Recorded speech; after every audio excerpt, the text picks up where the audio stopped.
Untuk strategi alignment proses itu, yang pertama pentingnya keterlibatan langsung otoritas tertinggi dalam diskusi mengenai visi, misi, nilai, dan harapan pendiri dari organisasi Bapak dan Ibu itu sendiri ya. Jadi keterlibatan ini memastikan keselarasan dengan arah yang ditetapkan dalam setiap keputusan dan memastikan bahwa pandangan serta aspirasi dari founder tercermin dari operasional dan juga dari kebijakan.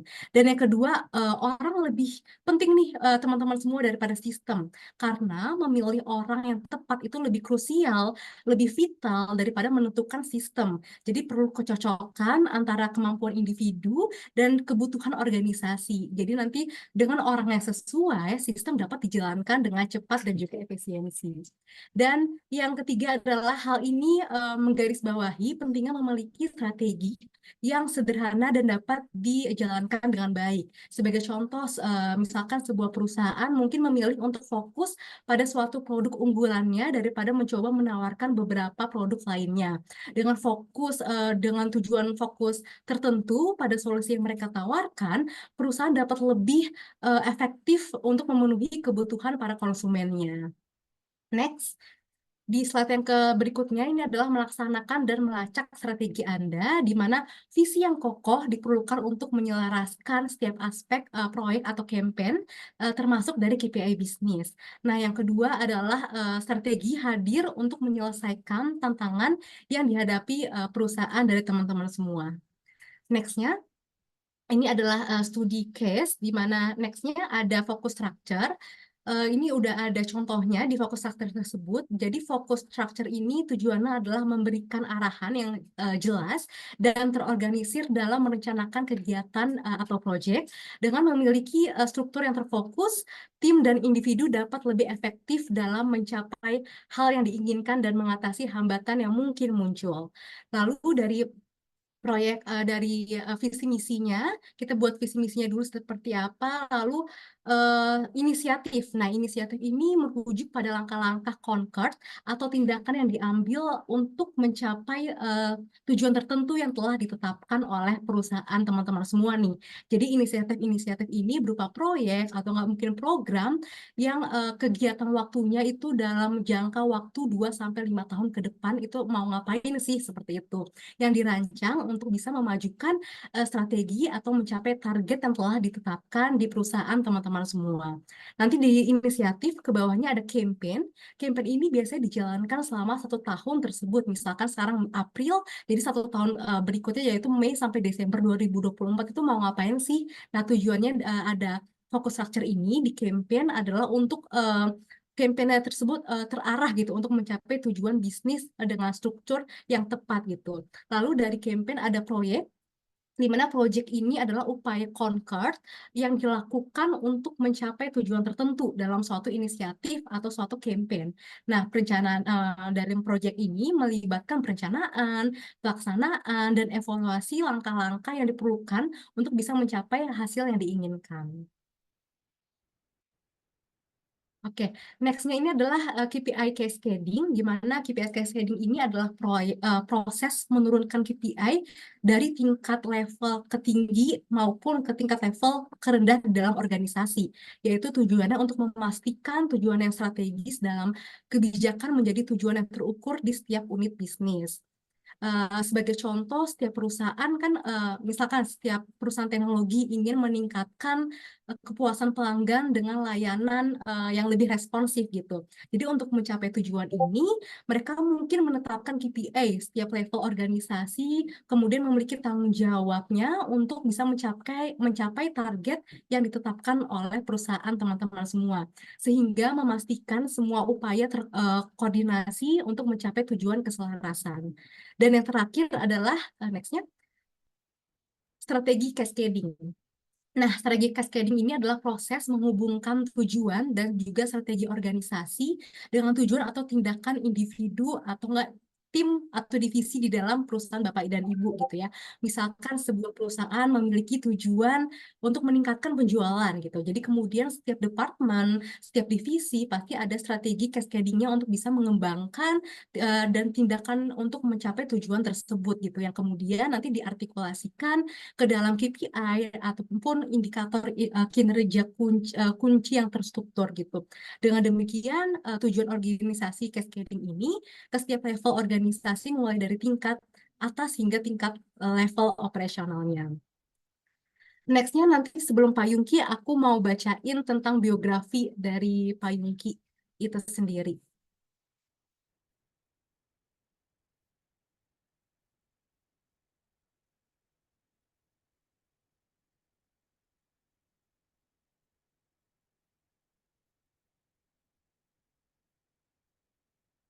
Oke, Pak Yungki ini lulus di bidang administrasi bisnis di Kanada pada tahun 1986.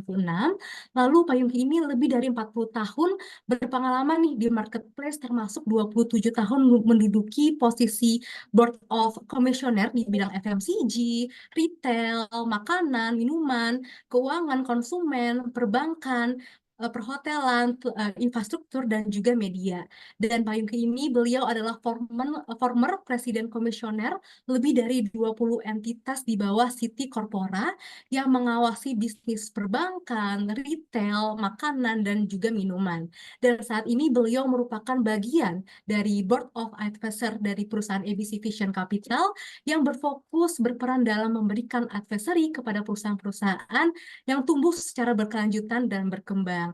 Jadi langsung saja kita langsung kasih materinya ke Pak Yungki. Pak Yungki udah hadir bersama kita. Halo Pak Yungki, selamat siang Pak. Selamat siang, Astari. Apa kabar? Saya langsung nih ditanyain Astari. Halo Pak Yungki. Halo Halo, Pak Yungki, selamat siang Pak. selamat siang. Suara saya terdengar, Astari? Ya sudah terdengar ini Pak. Bagaimana Pak Yungki kabarnya Pak? Baik-baik saja. Baik-baik. Baik-baik ya Pak. Ya, ini teman-teman semua udah can wait tuh Pak untuk sharing-sharing sama Pak Yungki. Pak Yungki nanti boleh membawakan materi Bapak. Kami kasih waktu 30 menit ya Pak untuk presentasi. Kemudian nanti setelah itu kita ada sesi tanya jawab ya Pak Yungki ya. Oke, baik. Oke. Ya, Astari, terima silakan Pak kasih Yungki. sekali lagi. Ya, selamat siang dan salam sejahtera untuk kita semua. Ya, senang sekali saya bisa berada di tengah-tengah Bapak, Ibu, Saudara semua. Tadi sudah sebutkan nama saya Yungki Setiawan. Ya, tadi barusan juga Astari membacakan perjalanan hidup saya secara singkat.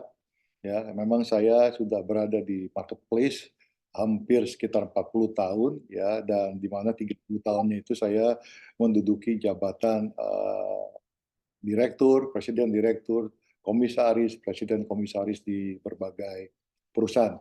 Dan memang kebetulan di bulan ini saya baru memutuskan untuk retired dalam bahasa Inggrisnya itu dari dunia korporasi, dan saya ingin memfokuskan diri saya di bidang advisory management ke depan. Nah, tema yang diberikan pada saya siang ini adalah membangun strategi bisnis yang berkelanjutan dan terukur. Ya, memang waktu yang diberikan tidak terlalu panjang ya, tapi saya akan mencoba memberikan gambaran pada Bapak Ibu sekalian semua apa sih membangun strategi bisnis secara berkelanjutan. Ya, tadi Astari sudah juga menyampaikan beberapa yang disampaikan mengenai template dan maupun platform daripada bagaimana membangun strategi yang sebenarnya memang menurut saya sudah cukup memberikan penjelasan kepada Bapak Ibu sekalian. Namun saya akan mencoba membawakannya dengan bahasa yang lebih simpel. Saya mencoba untuk membawakannya dari perjalanan hidup saya selama 40 tahun di marketplace. Jadi saya percaya karena kalau untuk teori, saudara, Bapak Ibu semuanya bisa mencarinya atau membacanya dari berbagai sumber. Nah, sebelum kita mulai, saya mungkin akan menceritakan satu perjalanan satu perusahaan ya dengan produk yang dikenal brandnya adalah BlackBerry ya. Bapak Ibu masih ingat semua ya mengenai BlackBerry. Jadi apa yang terjadi di era tahun 2000-an ya BlackBerry pernah menjadi satu merek yang begitu populer, merek ponsel yang begitu populer ya. Dan saya masih ingat bahkan pada saat itu sempat saya melihat postingan atau gambar di mana Presiden Amerika Serikat Barack Obama itu di tangannya lagi pegang BlackBerry dan lagi mengetik BlackBerry. Ya, sampai begitu terkenalnya produknya dipakai oleh orang-orang top di dunia pada saat itu. Nah, kehebatan BlackBerry ya pada saat itu jauh meninggalkan saingannya seperti Nokia, Samsung, dan tentunya juga iPhone pada saat itu. Jadi memang BlackBerry begitu populer. Saya nggak tahu, tapi saya melewati zaman di mana di tangan saya juga ada BlackBerry yang saya pegang dari berbagai produk yang dikeluarkan. Sekian tahun baru kemudian saya berganti ke brand lain.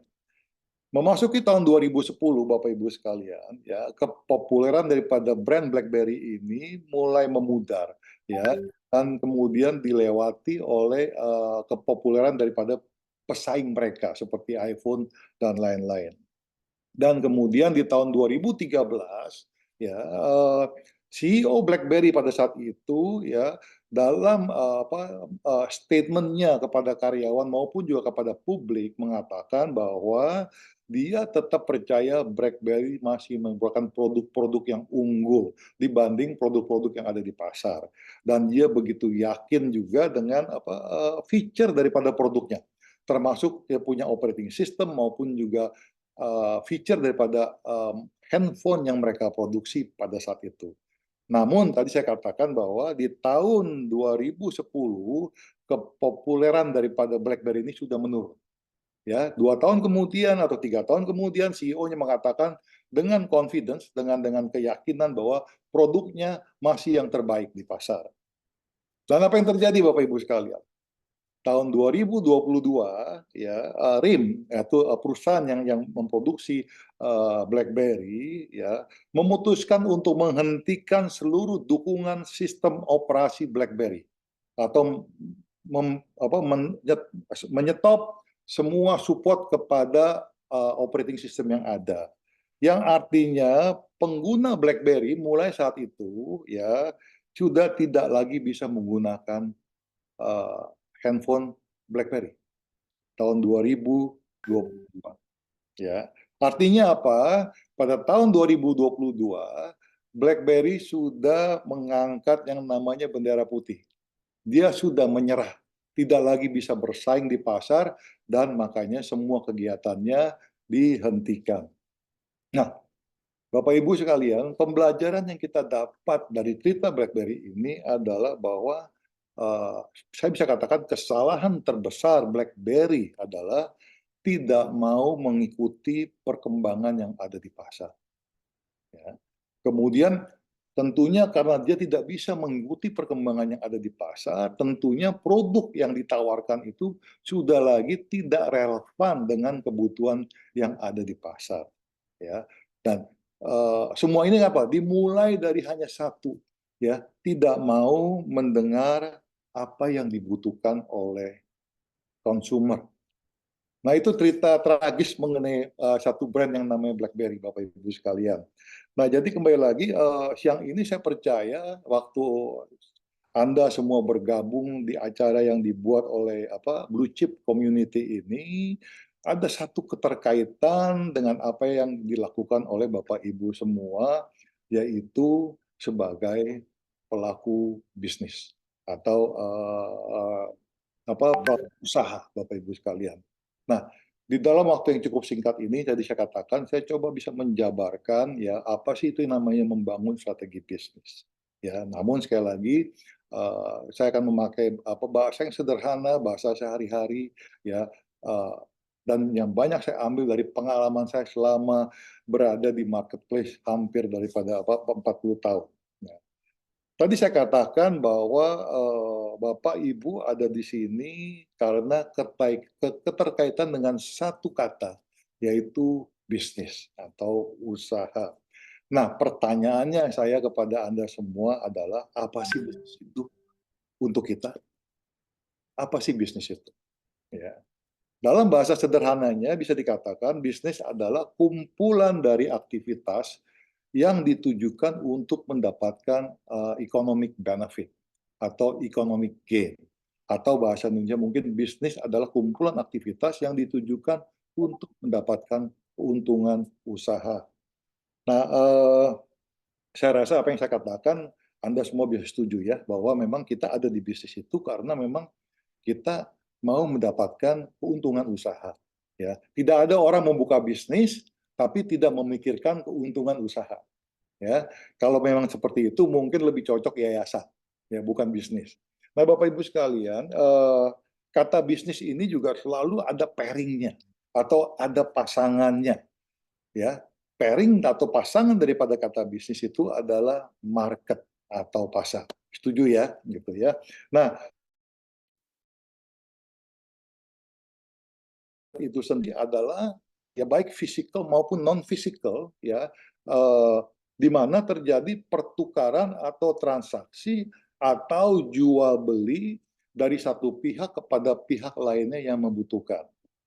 Setuju Bapak Ibu sekalian? Ya. Nah, kemudian dalam bisnis ya kita tahu bahwa di dalam bisnis semuanya itu tidak instan, Bapak Ibu sekalian. Ya, di dalam bisnis, segala sesuatu yang terjadi itu harus dibangun dari berjalannya waktu atau overtime. Ya, building the business over time. Nah, kita juga tahu, Bapak Ibu sekalian, bahwa bisnis ini kan tadi selalu terkait dengan yang namanya market. Ya, market itu apa sih? Tadi saya katakan tempat atau di mana terjadi satu pertukaran atau transaksi antara yang menawarkan sama yang membutuhkan. Tetapi market itu juga terdiri dari banyak hal, Bapak Ibu sekalian. Ya, ada customer-nya, kemudian ada kompetitornya, ya, ada landscape of the competition, situasi kompetisi yang ada, kemudian ada regulasi-regulasi dari pemerintah yang harus kita patuhi, kemudian juga ada yang namanya geographical concern atau tempat di mana kita bisa berbisnis. Apakah kita mau berbisnis di satu tempat saja, misal di kota Jakarta, atau kita berbisnis di Pulau Jawa saja, atau kita bisa berbisnis secara nasional, bahkan juga tentunya apakah kita mau berbisnis secara internasional. Jadi kembali lagi yang saya ingin ingatkan pada kita semua bahwa bisnis yang kita lakukan ini tidak bisa serta-merta menjadi besar dalam waktu singkat, tapi semuanya perlu dibangun step by step. Nah, untuk menjalankan bisnis, Bapak Ibu sekalian, kita semua tahu, tadi juga Astari sudah menjelaskan, dibutuhkan satu perencanaan, ya, dibutuhkan satu persiapan, dibutuhkan strategi-strategi yang bisa kita lakukan, dan tentunya yang paling penting juga adalah dibutuhkan satu ketekunan untuk bisa membangun bisnis kita seiring dengan perjalanan waktu ke depan. Ada yang mengatakan demikian, Bapak Ibu sekalian, ya. Coba slide yang berikutnya lagi, bahwa ini disampaikan oleh seorang CEO dari Taiwan. Jadi katakan demikian, strategy without execution is aimless. Ya, strategi tanpa eksekusi itu tidak akan kemana-mana, aimless. Ya, kemudian execution without strategy is useless. Eksekusi tanpa strategi juga tidak ada manfaatnya. Ya, contohnya begini Bapak Ibu sekalian, kalau memang di dalam satu perusahaan kita sebagai pimpinan atau sebagai manajemen kita banyak berdiskusi kiri kanan, kita mau begini, begitu, begini, begitu. Tapi ujungnya waktu perencanaan ini sudah ada, ya eksekusinya lemah. Ya, ternyata orang di bawah nggak ngerti. Ternyata kita menghadapi hambatan-hambatan yang luar biasa karena strategi yang kita tetapkan tidak relevan dengan kondisi yang ada di pasar atau di lapangan. Nah, sehingga akhirnya semuanya bagus di dalam paper, ya, di dalam bisnis plan bagus, tapi eksekusinya tidak bisa dilakukan dengan baik. Jadi aimless, tidak kemana-mana. Atau di satu sisi lain lagi, ya, ada waktunya kita menjalankan satu eksekusi dengan semangat yang luar biasa, kita hajar, kita lakukan berbagai hal untuk bisa melakukan eksekusi, tapi eksekusi itu dilakukan tanpa strategi, sami mawon Bapak Ibu sekalian, artinya kita juga tidak bisa dibawa kemana-mana oleh apa yang kita lakukan. Ya, jadi kembali lagi Bapak Ibu sekalian, ya, kalau kita berbicara strategi, pertanyaan strategi itu apa sih? Ya, apa yang namanya strategi ini? ya. Nah, saya mengambil satu definisi yang menurut saya cukup bagus, ya. Dikatakan di slide yang berikutnya, tolong, ya.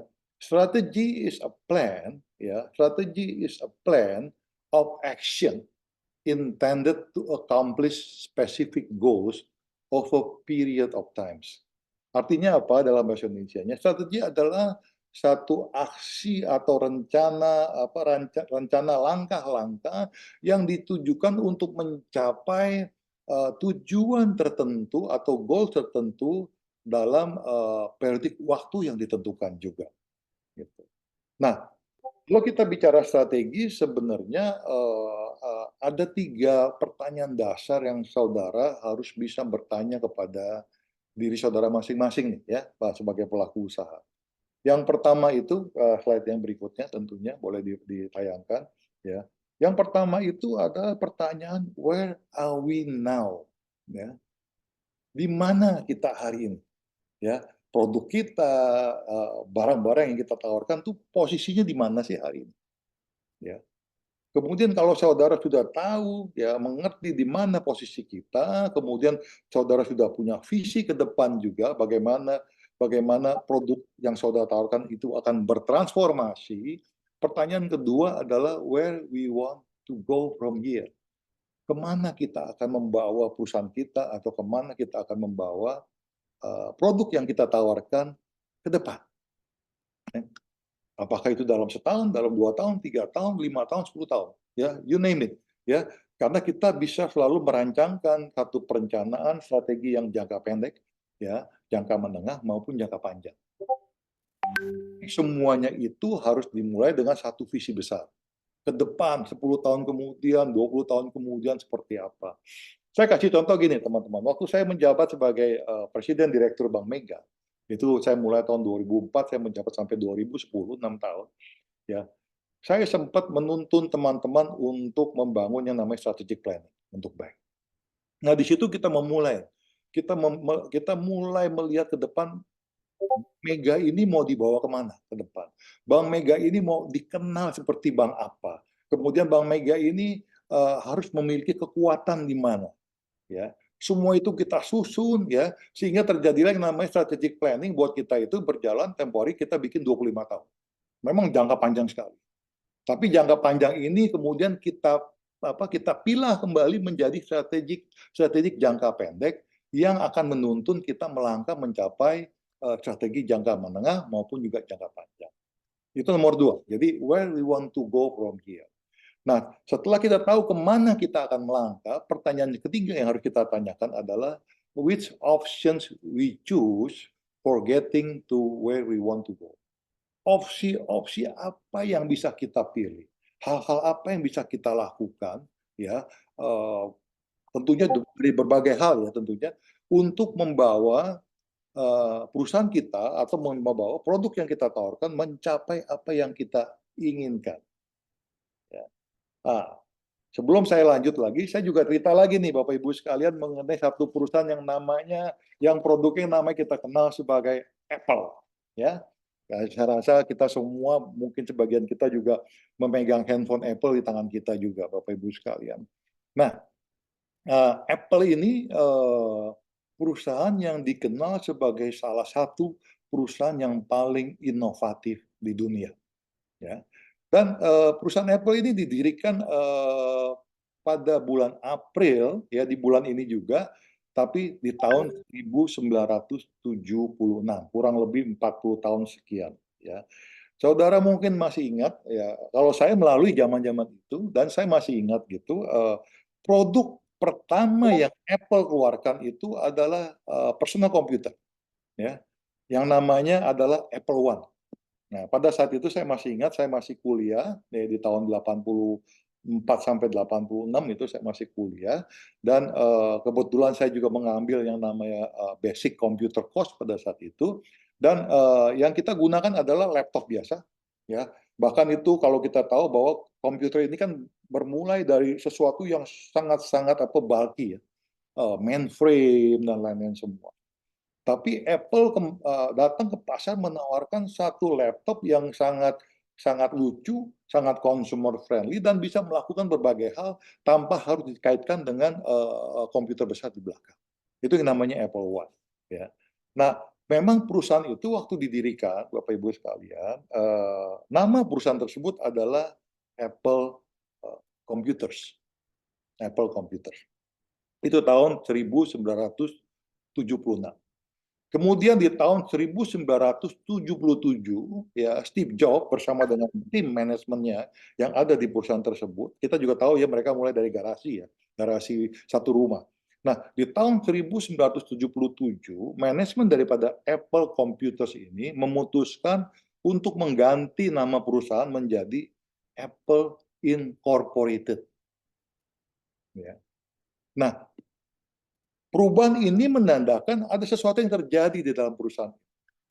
Dan apa yang dilakukan mereka adalah mereka melihat, mereka mengganti visi perusahaan mereka dari perusahaan yang ditujukan untuk membangun komputer pada saat itu, tapi mereka melihat ke depan bahwa yang mereka ingin lakukan adalah mereka menjadi produsen yang namanya consumer electronics.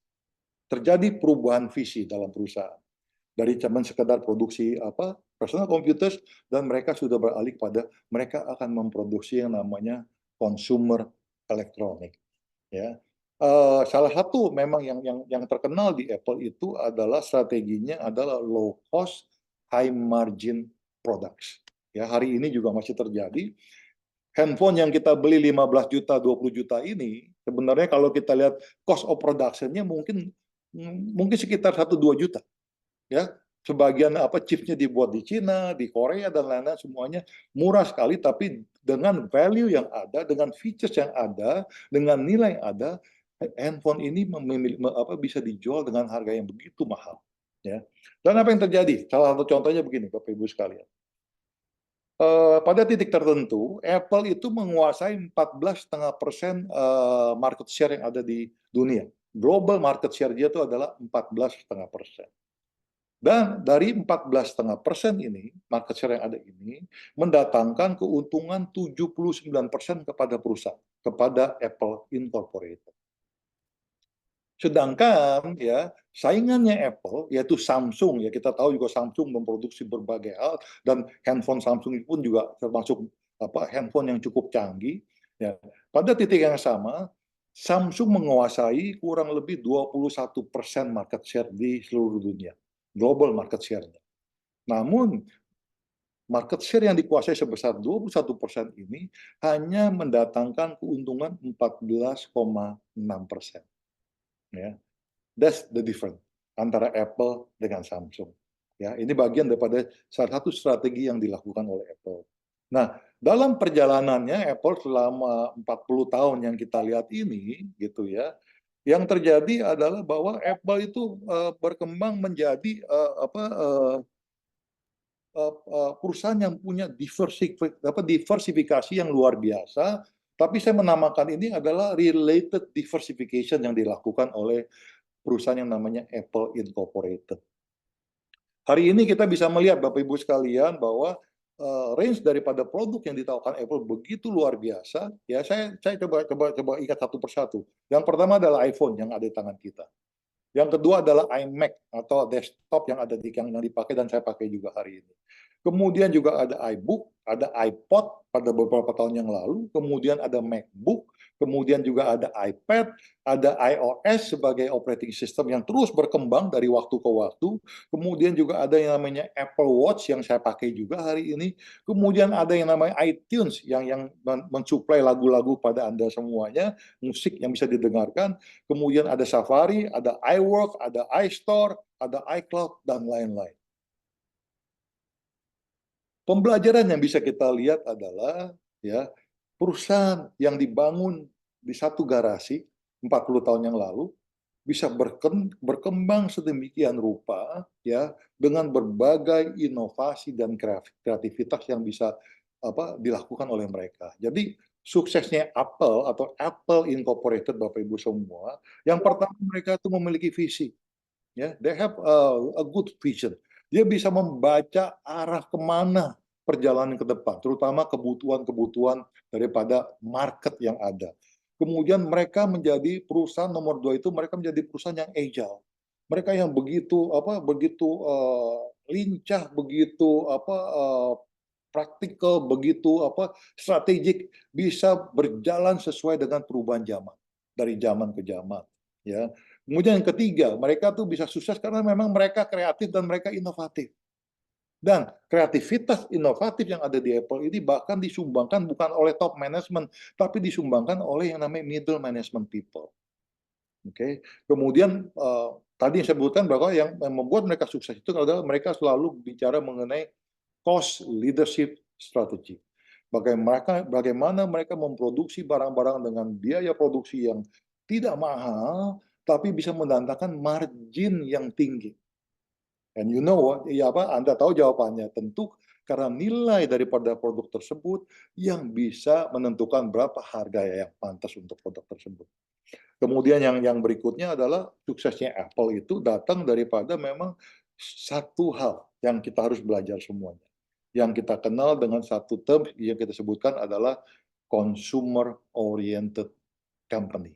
Ya, company atau perusahaan yang berorientasi kepada apa yang dibutuhkan oleh konsumer, apa yang akan dibutuhkan oleh konsumer. Semua itu bisa dibaca, bisa divisualisasikan dalam berbagai produk yang mereka kembangkan, dan ternyata semua produk itu memang dibutuhkan oleh konsumer. Dan yang terakhir, kekuatan daripada Apple ini adalah tentunya manusia-manusia yang ada di dalam perusahaan tersebut. Saya sebutkan bahwa justru kekuatan Apple ada di middle management. Tapi masih banyak lagi kekuatan-kekuatan lain. Jadi, kembali lagi Bapak Ibu, kalau kita bicara strategi, kita bisa belajar daripada apa yang dilakukan oleh perusahaan seperti Apple ini. Nah, untuk bisa mempersiapkan strategi bisnis yang berkelanjutan, yang terukur, ya, banyak komponen-komponen yang memang kita harus pikirkan, kemudian harus kita persiapkan, dan juga tentunya harus kita jalankan dengan sebaik-baiknya, Bapak Ibu sekalian. Ya, dan semuanya itu adalah interrelated. Tadi Astari juga menyampaikan mengenai soal cascading. Ya, cascading itu adalah bagaimana menjabarkan strategi itu. Ya, strategi simpelnya gini, strategi itu tidak harus dimengerti hanya di tingkat atas, di tingkat manajemen. Strategi itu harus dimengerti di tingkat menengah maupun sampai ke tingkat bawah. Semua punya bagiannya untuk bisa melakukan bagiannya untuk menjalankan strategi masing-masing untuk mencapai strategi yang lebih besar. Ya, itu simpelnya Bapak Ibu sekalian. Jadi kembali lagi memang dalam perusahaan ya, semua komponen itu adalah memang something related. Ya, mungkin saya kasih contoh begini, ya. Ada satu produk diluncurkan di pasar, wah itu iklannya luar biasa, marketingnya luar biasa, semua media dia pakai mulai daripada above the line, below the line, ya digital media semua dipakai sehingga awareness mengenai produk tersebut tumbuh dengan luar biasa. Orang semua tahu, orang semua menginginkan untuk membeli produk tersebut. Namun Bapak Ibu sekalian, ternyata dalam pelaksanaannya distribusinya tidak sesuai dengan apa yang dibayangkan. Ya, ada masalah di sini, masalah di situ, sehingga produk yang sebenarnya sudah menciptakan keinginan konsumen untuk mendapatkannya, tapi ternyata hanya bisa didapatkan di Pulau Jawa, di Sumatera, di Kalimantan, di Sulawesi, bahkan di Ambon, di Irian, ternyata produknya nggak ada. Jadi akhirnya kalau kita bicara begini kan terjadi namanya ketidakselarasan antara satu hal dengan satu komponen dengan komponen yang lain. Oke. Nah, Bapak Ibu sekalian, ya, tadi saya sebutkan bahwa bisnis itu is about market. Ya, bisnis itu adalah is about customers. Jadi Bapak Ibu dan saya kita berbisnis karena memang terkait dengan market. Ya, market. Jadi kembali lagi bisnis pairing-nya adalah market, pasangannya adalah market. Nah, market itu menjadi komponen pertama dalam kita menentukan strategi. Ya, pengertian mengenai market itu sendiri harus ekstensif. Ya, market yang ada seperti apa? Ya, bagaimana tren daripada perkembangan market? Ya, hari-hari ini misalnya gitu ya,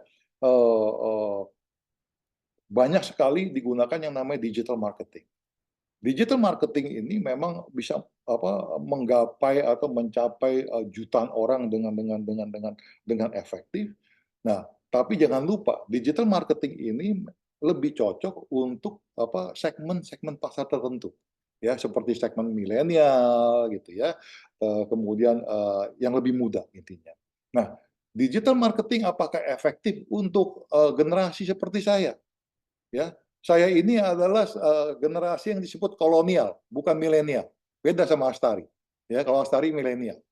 Nah, jadi apakah digital menjadi satu opsi yang terbaik? Belum tentu. Makanya kita harus mengerti banget siapa market kita. Ya, di dalam pengertian siapa market kita ini tentunya kan kita bisa melihat bahwa segmennya seperti apa, bagaimana kita harus bicara dengan market tersebut, bagaimana kita bisa menyiapkan produk-produk kita untuk bisa didapatkan dengan mudah oleh market tersebut. Kemudian bagaimana kita bisa mempackaging produk tersebut gitu ya. Tidak saya pungkiri mungkin kalau produk yang didesain dengan gaya dan dengan packaging yang agak quote kuno gitu ya, mungkin tidak membuat si milenial tertarik. Demikian sebaliknya. Ya, saya kasih contoh juga demikian, Bapak Ibu sekalian. Saya pernah mengelola atau saya menjadi komisaris satu department store. Ya, department store ini sudah hampir 30 tahun berada di Indonesia. Datang dari Singapura, department store tersebut. Tapi produk yang dibawa oleh department store tersebut, kalau saya perhatikan dari tahun ke tahun tidak banyak berubah. Suatu saat saya berbicara dengan direksi yang menangani namanya merchandising bisnis, yang mengelola bisnisnya dengan produk-produk tertentu, ya. Terus saya mengatakan pada dia begini, look, saya bilang, dulu waktu anak saya umur 5 tahun saya belanja di tempat kamu, barang-barangnya ini bagus banget gitu ya. Hari ini kalau saya lihat produk yang dijual nggak beda jauh dengan kurang lebih 20 tahun yang lalu, saya bilang. Jadi saya bilang, Anda ini tidak berevolusi mengikuti pertumbuhan zaman. Ya.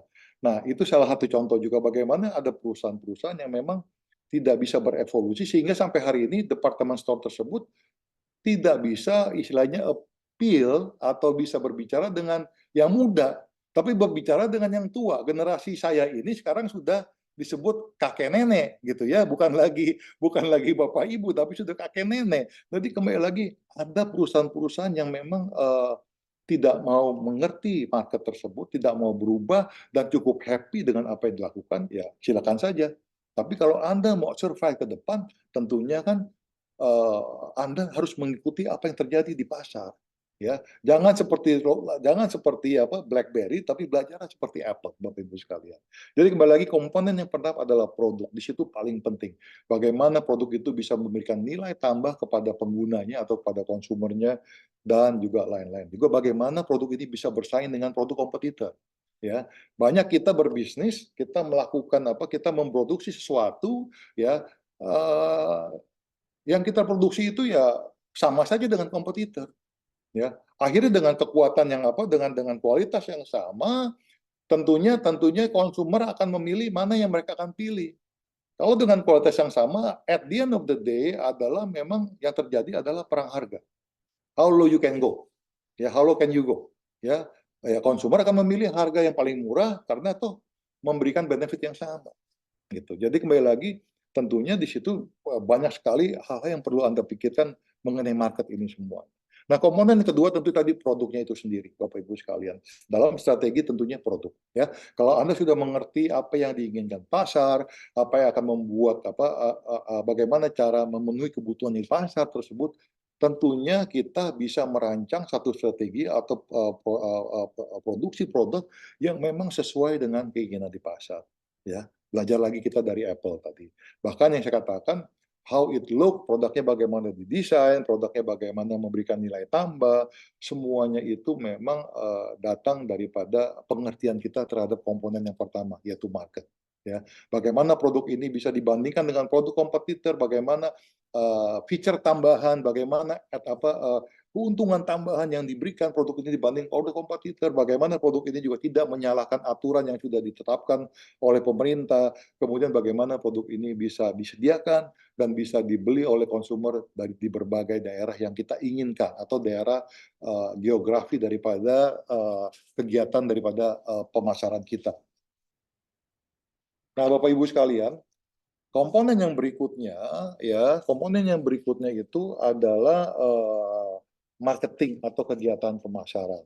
Ya, yang tadi saya sudah sebutkan bahwa kegiatan pemasaran ini banyak sekali, Bapak Ibu sekalian. Dari kita bicara strategi branding, kita bicara mengenai soal strategi untuk building awareness, strategi untuk building positioning daripada produk atau pelayanan kita, kemudian bagaimana strategi building communication-nya, kita berbicara lewat jalur apa, media mana yang cocok, gitu. Semuanya itu harus dipikirkan. Dan bagaimana juga strategi untuk influencing buying decision. Ya, bagaimana kita mempengaruhi keputusan pembelian daripada konsumer melalui kegiatan pemasaran. Ya, kemudian juga tentunya dari kegiatan pemasaran ini ujungnya adalah target daripada sales kita mau berapa. Ya, apa yang harus kita capai melalui kegiatan pemasaran tersebut.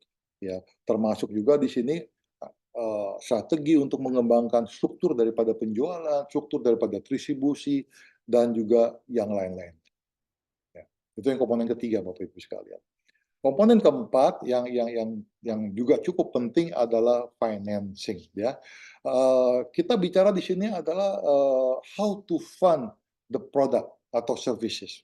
Kalau kita pabrik, kita produksi, kita harus pikirkan bagaimana kita membiayai ini semua.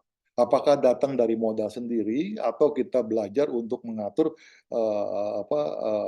modal atau pinjaman dari bank sebagai modal kerja dan lain-lain. Semua itu harus dipikirkan Bapak Ibu sekalian, karena memang saya belajar, saya juga dengar dari beberapa teman-teman, banyak perusahaan-perusahaan menengah dan juga UKM itu, ya, waktu produknya itu laku berkembang, ternyata tidak punya kemampuan keuangan untuk bisa mensupport penambahan produksi atau ekspansi daripada production. Jadi akhirnya marketnya ada, ya, tapi kitanya tidak mampu untuk bisa memenuhi pasar karena terjadi hambatan keuangan di kita, ya. Nah, itu yang banyak saya dengar hari-hari ini. Jadi kembali lagi keuangan penting, ya. Pertama tadi how to fund the product, kemudian juga how to make sure the product is produced in the right cost, ya. Bagaimana produk ini bisa diproduksikan dengan biaya yang terbaik, biaya yang tepat, ya. Jadi kembali lagi semua orang bisa produksi, ya, tapi kita bicara apakah kita bisa produksi dengan biaya yang efisien, ya, dan juga efektif. Kemudian juga how to manage cash flow of the situation. Jadi kembali lagi dalam kita di marketplace itu kita menjual, kemudian kita dibayar. Dan dalam kondisi yang kita hadapi hari-hari ini tentunya juga ada yang bicara mengenai kita jual tapi kita memberikan terms, ya, untuk pembayaran. Mungkin 2 minggu, 3 minggu, 4 minggu. Nah, collection ini penting Bapak Ibu sekalian. Kalau kita tidak punya collection yang efektif, pada ujungnya perusahaan akan kesulitan cash flow, ya. Kesulitan cash flow untuk bisa menopang perkembangan perusahaan ke depan. Terjadi kemacetan. Nah, kemacetan ini biasanya bisa di-gapping dengan pinjaman bank, tapi kalau kita efektif melakukan collection yang baik, itu tentunya cash flow itu akan terjaga. Jadi kembali lagi, finance itu termasuk juga strategi bagaimana kita memanage cash flow kita. Ya, kemudian juga di dalam finance tentunya kita juga satu hal yang penting adalah bagaimana kita bisa memanage yang namanya healthy bottom line. Ya, kadang-kadang dalam di atas kertas kita bisa menulis, kita bisa menghitung dengan baik, tapi kenyataannya ternyata di lapangan berbeda. Nah, saya kasih contoh juga. Saya pernah melihat satu usaha F&B gitu, ya. Waktu saya lihat hitungan di atas kertas semua bagus. Margin yang dari gross margin sampai net margin sampai bottom line di bawah itu semua waktu dihitung semua bagus. Tapi waktu di lapangan ternyata tidak seperti yang dipikirkan. Cost of goods sold-nya atau bahan baku yang dipakai untuk bisa berbisnis di bisnis ini, yang tadinya targetnya 35%, tahu-tahu melejit menjadi 45%. menjadi 50%. Karena hal ini tidak dikontrol sehingga marginnya itu berkurang, dan belum lagi biaya-biaya lain yang akan muncul di dalam perjalanan bisnis ini, sehingga pada ujungnya sendiri bottom line-nya tidak sehat, bahkan bottom line negatif gitu. Karena kalau sales tidak mencapai, sedangkan CO gas-nya tetap tidak bisa berkurang, terus biaya operasional tidak bisa berkurang, biaya marketingnya tidak bisa berkurang, sewanya tidak bisa berkurang, sehingga ujungnya perusahaan ini mengalami kerugian karena bottom line-nya negatif. Jadi kembali lagi, finance juga bagian penting untuk benar-benar memonitor apakah bisnis ini sehat, apakah bisnis ini bisa mendatangkan keuntungan. Nah, komponen yang berikutnya adalah service pelayanan. Bapak Ibu sekalian, saya rasa kita banyak mengalami, kita membeli produknya bagus, tapi waktu kita membutuhkan jasa untuk servis atau kita perbaikan dan lain-lain, ternyata susahnya setengah mati. Artinya apa? Bahwa strategi ini pincang karena ada satu bagian yang tidak pernah, satu komponen yang tidak pernah diselaraskan dengan yang lain. Ya, contoh juga Bapak Ibu barusan saya alami, ya, saya memiliki satu kartu kredit dari satu bank, kemudian saya putuskan bahwa sudahlah, saya ingin tutup aja, saya mengurangi jumlah kartu kredit yang saya pakai. Saya telepon customer service-nya, saya bilang saya ingin menutup kartu saya. Ditanya alasannya apa, saya bilang enggak, saya mau mengurangi jumlah kartu kredit yang saya bawa. Oke Pak, dicatat gitu ya. Kemudian kebetulan pada saat itu kartu saya juga sempat dipakai oleh orang lain, dihack oleh orang lain, sehingga saya juga melakukan penyanggahan terhadap transaksi. Pada saat itu dikatakan bahwa karena Bapak sedang statusnya lagi menyangga, kartu Bapak ini tidak bisa ditutup. Ya, kartu Bapak ini saya bisa blokir, kemudian saya bisa keluarkan kartu baru, gitu. Nah, kemudian saya mengatakan pada customer saya nggak butuh kartu baru itu, Mbak. Yang saya butuh ditutup. Tapi prosedur di kami, Bapak harus menerima kartu baru dulu, nanti baru tutup. Gitu. Jadi kartu baru saya terima, ya. Kemudian saya telepon lagi, Mbak, kartu sudah saya terima, saya mau nutup. Ternyata waktu dalam perjalanan ini saya dikirimkan tagihan. Tagihan itu adalah annual fee, ya. Nah, saya bilang, loh, saya ini kan sudah mengatakan saya ingin menutup kartu, kenapa kok kenapa saya dikirimkan tagihan untuk annual fee? Karena prosesi kami seperti ini, seperti itu. Sampai hari ini, Bapak Ibu sekalian, ya,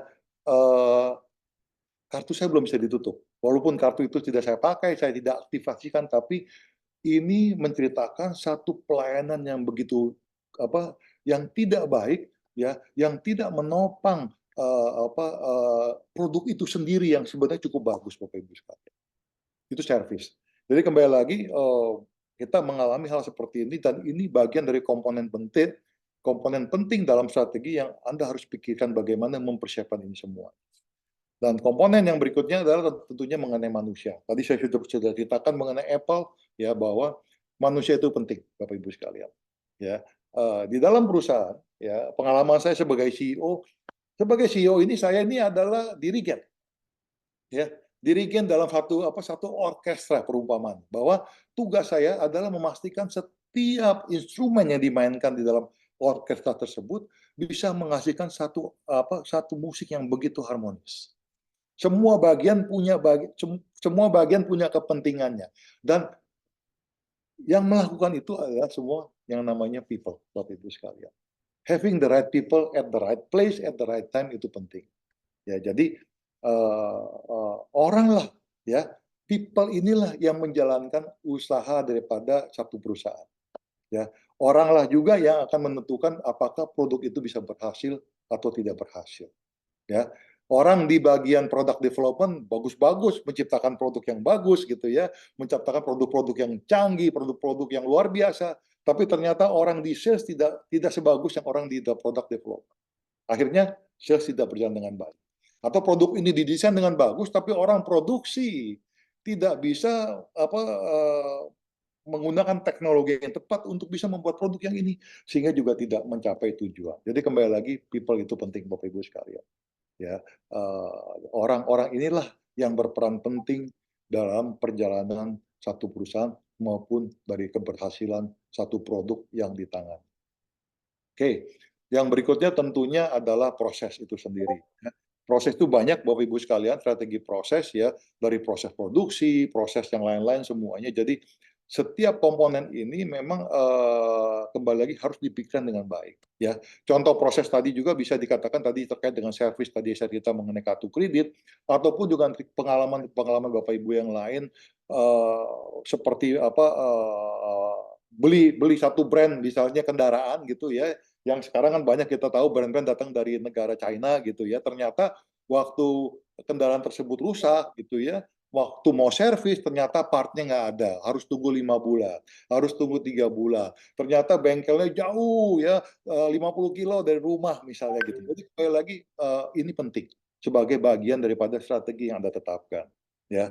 Dan yang terakhir komponen tentunya distribusi ya. Kembali lagi kita pernah mendengar apa istilah zaman saya kecil dulu, nafsu besar tenaga kurang, Bapak Ibu sekalian. Ya.